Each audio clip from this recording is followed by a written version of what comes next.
Papy, c'était comment le mariage avec mamie?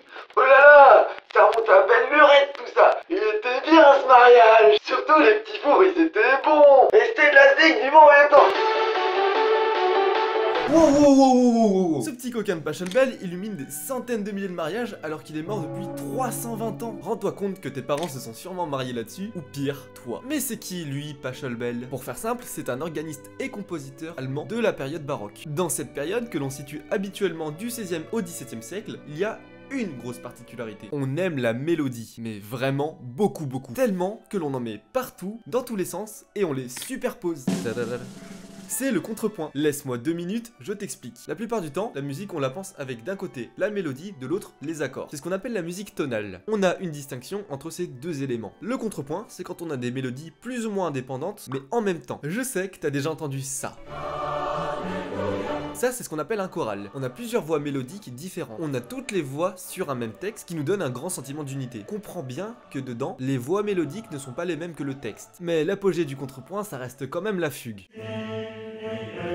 On l'appelle comme ça parce qu'on a un fragment mélodique, le thème, qui donne l'impression de fuir différentes voix. Maintenant que tu as tout compris, oh... T'as oublié le canon? Hein, quoi? J'ai oublié le... Ah oui, le canon. Un canon, c'est ça. Comme tu peux le voir, on a 3 lignes mélodiques différentes, 3 violons, qui sont les mêmes, mais pas en même temps. Pendant que le premier violon joue son thème, 2 mesures plus tard, le second violon l'imite. Et 4 mesures plus tard, c'est au tour du 3e violon. Il y a une comptine que tu connais, qui est basée sur ce même principe. Frère Jacques, qui a été écrit par Jean-Philippe Rameau. La fierté dijonnaise! Mais tout ça, ça n'a rien de bien surprenant, vu qu'ils sont de la même époque. Même si pas forcément du même endroit. Ça fait quand même loin, Dijon-Nuremberg sans voiture. Le thème que tout le monde connaît quand on parle de Pachelbel.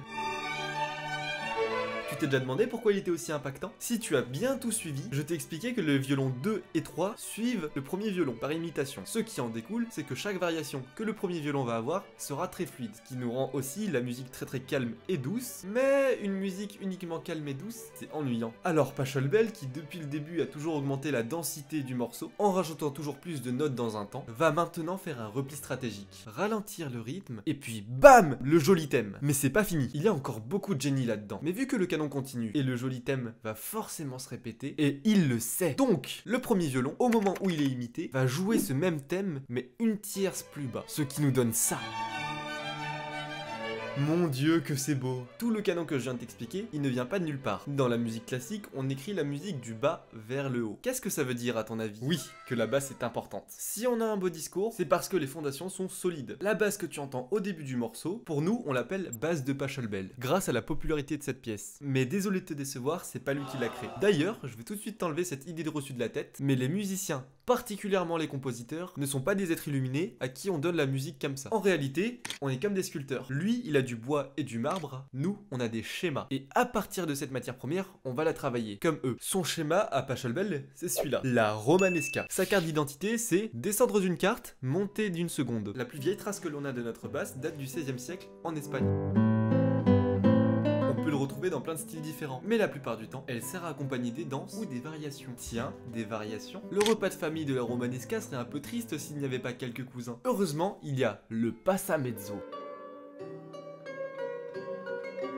Cette fois-ci, il ne sert pas à accompagner la danse, vu que c'est la danse. Un peu de la même manière que la valse, elle définit aussi bien la musique que la danse. Pour que vous puissiez faire connaissance, je te présente une pièce de Vincenzo Galilei qui est construite sur ce schéma. Hein? Quoi? Ça te dit quelque chose? Ça te fait penser à un certain Galilée? Eh bien, c'est normal, puisque Galilée, c'est le fils de Vincenzo Galilei. Je suis ton père.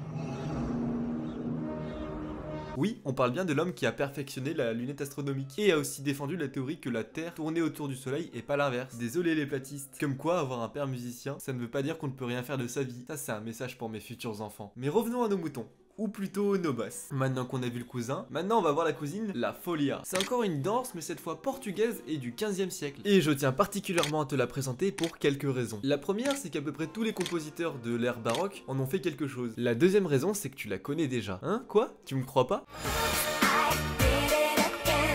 Et oui, même Britney Spears en a fait une chanson. Tu te rends compte, on était à 2 doigts d'avoir Britney Spears à tous les mariages. Je te conseille vraiment d'écouter la Folia de Corelli. Ou peut-être que tu préfères le métal. Dans ce cas-là, je te propose Vivaldi. Oh Voilà, toutes ces bases sont vraiment des piliers sur lesquels la musique occidentale s'est construite. Je suis sûr que t'avais jamais fait le lien entre Britney Spears et ta musique de mariage. La prochaine fois, tu pourras pas t'empêcher d'y penser. Tu peux me remercier en t'abonnant. Mais tu sais, tout ça, ça a beau être de la vieille musique, on peut retrouver cet héritage de manière un peu aléatoire. Tu as déjà écouté l'opening de Dragon Ball en italien? J'avoue, moi non. Mais c'est un peu la manière des Européens de dire qu'ils adorent leur musique. Pouce bleu si t'aimes la musique classique. Et aussi la romanesca, on peut aussi la retrouver ici par exemple. Je pourrais bien m'amuser à chercher la romanesca un peu partout, mais ça risque d'être un peu long. Voilà, tu en sais un peu plus sur ta musique de mariage. À la prochaine et abonne-toi.